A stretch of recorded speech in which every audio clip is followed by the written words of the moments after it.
On behalf of the General Assembly, I have the honor to welcome His Excellency Joseph R. Biden Jr., President of the United States of America, and invite him to address the Assembly. Thank you. Mr. President, Mr. Secretary General, my fellow leaders, in the last year, our world has experienced great upheaval. A growing crisis in food insecurity, record heat, floods and droughts, COVID-19, inflation, and a brutal, needless war. Chosen by one man, to be very blunt. Let us speak plainly. A permanent member of the United Nations Security Council invaded its neighbor, attempted to erase a sovereign state from the map. Russia has shamelessly violated the core tenets of the United Nations Charter. No more important than the clear prohibition against countries taking the territory of their neighbor by force. Again, just today, President Putin has made overt nuclear threats against Europe and a reckless disregard for the responsibilities of the non-proliferation regime. Now, Russia's calling up more soldiers to join the fight, and the Kremlin is organizing a sham referenda to try to annex parts of Ukraine, an extremely significant violation of the UN Charter. This world should see these outrageous acts for what they are. Putin claims he had to act because Russia was threatened. But no one threatened Russia, and no one other than Russia sought conflict. In fact, we warned it was coming, and with many of you we worked to try to avert it. Putin's own words make his true purpose unmistakable. Just before he invaded, Putin asserted, and I quote, "Ukraine was created by Russia and never had, quote, real statehood." And now we see attacks on schools, railway stations, hospitals, on centers of Ukrainian history and culture. In the past, even more horrifying evidence of Russia's atrocity and war crimes. Mass graves uncovered in Izium, bodies, according to those who excavated those bodies, showing signs of torture. This war is about extinguishing Ukraine's right to exist as a state, plain and simple, and Ukraine's right to exist as a people. Whoever you are, wherever you live, whatever you believe, that should make your blood run cold. That's why 141 nations in the General Assembly came together and to unequivocally condemn Russia's war against Ukraine. The United States has marshaled massive levels of security assistance and humanitarian aid and direct economic support for Ukraine. More than $25 billion to date. Our allies and partners around the world have stepped up as well. And today, more than 40 countries represented in here have contributed billions of their own money and equipment to help Ukraine defend itself.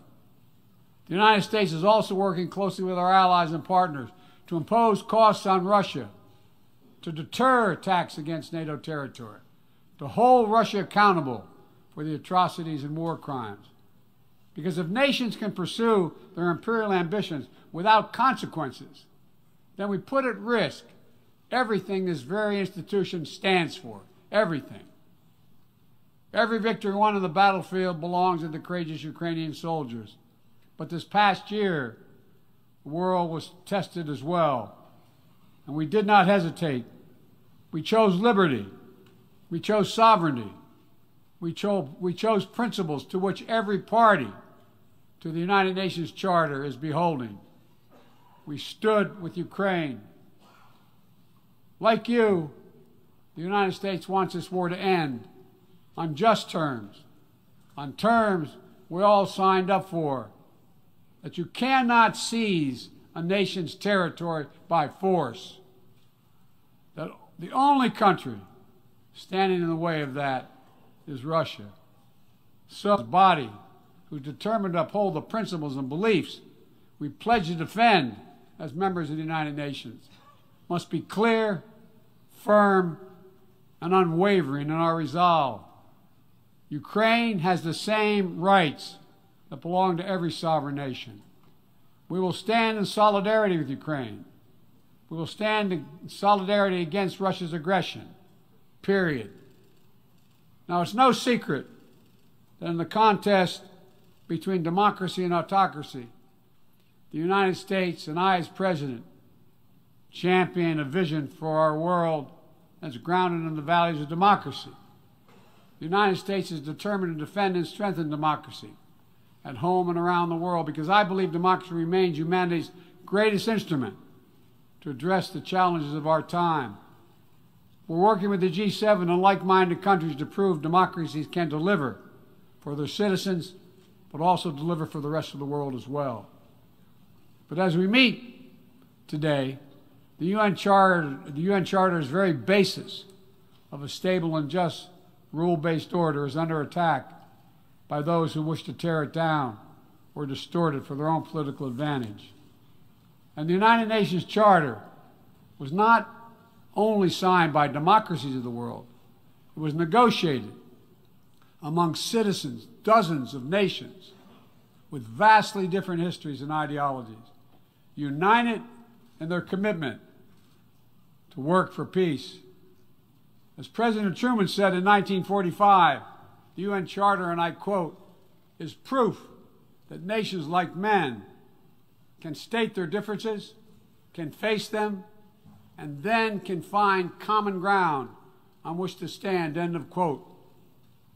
That common ground was so straightforward, so basic, that today 193 of you, 193 member states have willingly embraced its principles. And standing up for those principles, for the UN Charter, is the job of every responsible member state. I reject the use of violence and war to conquer nations or expand borders through bloodshed, to stand against global politics of fear and coercion, to defend the sovereign rights of smaller nations as equal to those of larger ones, to embrace basic principles like freedom of navigation, respect for international law, and arms control. No matter what else we may disagree on, that is the common ground upon which we must stand. If you're still committed to a strong foundation for the good of every nation around the world, then the United States wants to work with you. I also believe the time has come for this institution to become more inclusive so that it can better respond to the needs of today's world. Members of the UN Security Council, including the United States, should consistently uphold and defend the UN Charter and refrain from the use of the veto, except in rare, extraordinary situations, to ensure that the Council remains credible and effective. That is also why the United States supports increasing the number of both permanent and non-permanent representatives of the Council. This includes permanent seats for those nations we have long supported and permanent seats for countries in Africa, Latin America, and the Caribbean. The United States is committed to this vital work. In every region, we've pursued new, constructive ways to work with partners to advance shared interests, from elevating the Quad in the Indo-Pacific to signing the Los Angeles Declaration of Migration and Protection at the Summit of the Americas, to joining a historic meeting of 9 Arab leaders to work toward a more peaceful, integrated Middle East, to hosting the U.S.-Africa Leaders Summit in this December. As I said last year, the United States is opening an era of relentless diplomacy to address the challenges that matter most to people's lives, all people's lives. Tackling climate crisis, as the previous speaker spoke to, strengthening global health security, feeding the world. We made that priority, and 1 year later we're keeping that promise. From the day I came to office, we've led with bold climate agenda. We rejoined the Paris Agreement, convened the major climate summits, helped deliver critical agreements on the COP26. We helped get 2/3 of the world's GDP on track to limit warming to 1.5 degrees Celsius. And now, I've signed a historic piece of legislation here in the United States that includes the biggest, most important climate commitment we have ever made in the history of our country, $369 billion toward climate change. That includes tens of billions in new investments in offshore wind and solar, doubling down on zero-emission vehicles, increasing energy efficiency, supporting clean manufacturing. Our Department of Energy estimates that this new law will reduce U.S. emissions by 1 gigaton a year by 2030, while unleashing a new era of clean energy-powered economic growth. Our investments will also help reduce the cost of developing clean energy technologies worldwide, not just in the United States. This is a global game changer, and none too soon. We don't have much time. We all know we're already living in a climate crisis. No one seems to doubt it after this past year. Much of Pakistan is still underwater, needs help. Meanwhile, the Horn of Africa faces unprecedented drought. Families are facing impossible choices, choosing which child to feed and wondering whether they'll survive. This is the human cost of climate change, and it's growing, not lessening. So as I announced last year, to meet our global responsibility, my administration is working with our Congress to deliver more than $11 billion a year to international climate finance, to help lower-income countries implement their climate goals and ensure a just energy transition. The key part of that will be our PEPFAR plan, which will help 500 million people in especially vulnerable countries adapt to the impacts of climate change and build resilience. This need is enormous. So let this be the moment we find within ourselves the will to turn back the tide of climate devastation, and unlock a resilient, sustainable, clean energy economy to preserve our planet. On global health, we've delivered more than 620 million doses of COVID-19 vaccine to 116 countries around the world, with more available to help meet countries' needs. All free of charge, no strings attached, and we're working closely with the G20 and other countries in the United States to help lead the change to establish a groundbreaking new fund for pandemic prevention, preparedness, and response at the World Bank. At the same time, we've continued to advance the ball on enduring global health challenges. Later today, I'll host the 7th Replenishment Conference for the Global Fund to fight AIDS, tuberculosis, and malaria. With bipartisan support in our Congress, I have pledged to contribute up to $6 billion to that effort. So I look forward to welcoming a historic round of pledges at the conference, resulting in one of the largest global health fundraisers ever held in all history. We're also taking down the food crisis head on, with as many as 193 million people around the world experience acute food insecurity, a jump of 40 million in a year. Today I'm announcing another $2.9 billion in U.S. support for life-saving humanitarian and food security assistance for this year alone. Russia, in the meantime, is pumping out lies, trying to pin the blame for the crisis, the food crisis, on the sanctions imposed by many in the world for the aggression against Ukraine. So let me be perfectly clear about something. Our sanctions explicitly allow Russia the ability to export food and fertilizer. No limitation. It's Russia's war that is worsening food insecurity, and only Russia can end it. I'm grateful for the work here at the UN, including your leadership, Mr. Secretary General, establishing a mechanism to export grain from Black Sea ports in Ukraine that Russia had blocked for months, and we need to make sure it's extended. We believe strongly in the need to feed the world. That's why the United States is the world's largest supporter of the World Food Program, with more than 40% of its budget. We're the leading support of the UNICEF efforts to feed children around the world. To take on a larger challenge of food insecurity, the United States introduced a call to action, a roadmap eliminating global food insecurity, that more than 100 nation member states have already supported. In June, the G7 announced more than $4.5 billion to strengthen food security around the world through USAID's Feed the Future initiative. The United States is scaling up innovative ways to get drought and heat-resistant seeds into the hands of farmers who need them, while distributing fertilizer and improving fertilizer efficiency so that farmers can grow more while using less.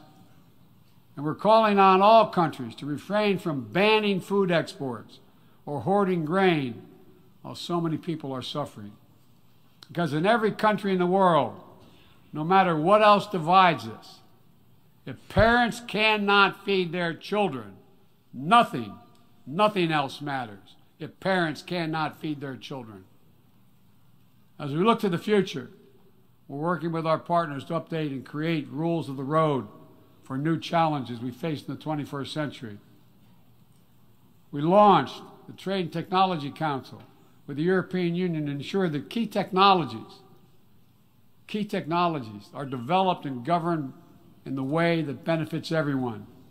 With our partner countries and through the UN, we're supporting and strengthening the norms of responsibility, responsible state behavior in cyberspace, and working to hold accountable those who use cyber attacks to threaten international peace and security. With partners in the Americas, Africa, Europe, and the Middle East, and the Indo-Pacific, we're working to build a new economic ecosystem where every nation gets a fair shot, and economic growth is resilient, sustainable, and shared. That's why the United States has championed a global minimum tax, and we will work to see it implemented so major corporations pay their fair share everywhere. It's also been the idea behind the Indo-Pacific Economic Framework, which the United States launched this year with 13 other Indo-Pacific economies. We're working with our partners in ASEAN and the Pacific Islands to support a vision for a critical Indo-Pacific region that is free and open, connected and prosperous, secure and resilient. Together with partners around the world, we're working to secure resilient supply chains that protect everyone from coercion or domination, and ensure that no country can use energy as a weapon. And as Russia's war riles the global economy, we're also calling on major global creditors, including the non-Paris Club countries, to transparently negotiate debt forgiveness for lower-income countries, to forestall broader economic and political crisis around the world. Instead of infrastructure projects that generated huge and large debt without delivering on the promised advantages, let's meet the enormous infrastructure needs around the world with transparent investments, high-standard projects that protect the rights of workers and the environment, keyed to the needs of the communities they serve, not to the contributor. That's why the United States, together with fellow G7 partners, launched a Partnership for Global Infrastructure and Investment. We intend to collectively mobilize $600 billion in investment through this partnership by 2027. Dozens of projects are already underway. Industrial-scale vaccine manufacturing in Senegal, transformative solar projects in Angola, first-of-its-kind small modular nuclear power plant in Romania. These are investments that are going to deliver returns not just for those countries, but for everyone. The United States will work with every nation, including our competitors, to solve global problems like climate change. Climate diplomacy is not a favor to the United States or any other nation, and walking away hurts the entire world. Let me be direct about the competition between the United States and China. As we manage shifting geopolitical trends, the United States will conduct itself as a reasonable leader. We do not seek conflict. We do not seek a Cold War. We do not ask any nation to choose between the United States or any other partner. But the United States will be unabashed in promoting our vision of a free, open, secure, and prosperous world and what we have to offer communities of nations. Investments that are designed not to foster dependency, but to alleviate burdens and help nations become self-sufficient. Partnerships not to create political obligation, but because we know our own success.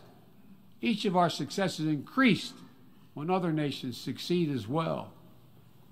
When individuals have the chance to live in dignity and develop their talents, everyone benefits. Critical to that is living up to the highest goals of this institution, increasing peace and security for everyone, everywhere. The United States will not waver in our unrelenting determination to counter and thwart the continuing terrorist threats to our world. And we will lead with our diplomacy to strive for peaceful resolution of conflicts. We seek to uphold peace and stability across the Taiwan Straits. We remain committed to our one China policy, which has helped prevent conflict for 4 decades. And we continue to oppose unilateral changes in the status quo by either side. We support an African Union-led peace process to end the fighting in Ethiopia, restore security for all its people. In Venezuela, where years of political oppression have driven more than 6 million people from that country, we urge the Venezuelan-led dialogue and return to free and fair elections. We continue to stand with our neighbor in Haiti as it faces political, fueled gang violence and an enormous human crisis. And we call on the world to do the same. We have more to do. We'll continue to back a UN-mediated truce in Yemen, which has delivered precious months of peace to people that have suffered years of war. And we will continue to advocate for lasting negotiating peace between the Jewish and Democratic State of Israel and the Palestinian people. The United States is committed to Israel's security, full stop. And a negotiated two-state solution remains, in our view, the best way to ensure Israel's security and prosperity for the future and give the Palestinians the state to which they are entitled. Both sides to fully respect the equal rights of their citizens. Both people enjoying equal measure of freedom and dignity. Let me also urge every nation to recommit to strengthening the nuclear non-proliferation regime through diplomacy. No matter what else is happening in the world, the United States is ready to pursue critical arms control measures. A nuclear war cannot be won and must never be fought. The 5 permanent members of the Security Council just reaffirmed that commitment in January. But today, we're seeing disturbing trends. Russia shunned the non-proliferation ideals embraced by every other nation at the 10th NPT Review Conference. And again today, as I said, they're making irresponsible nuclear threats to use nuclear weapons. China is conducting an unprecedented, concerning nuclear buildup without any transparency. Despite our efforts to begin serious and sustained diplomacy, the Democratic People's Republic of Korea continues to blatantly violate UN sanctions. And while the United States is prepared for a mutual return to the Joint Comprehensive Plan of Action if Iran steps up to its obligations, the United States is clear. We will not allow Iran to acquire a nuclear weapon. I continue to believe that diplomacy is the best way to achieve this outcome. The non-proliferation regime is one of the greatest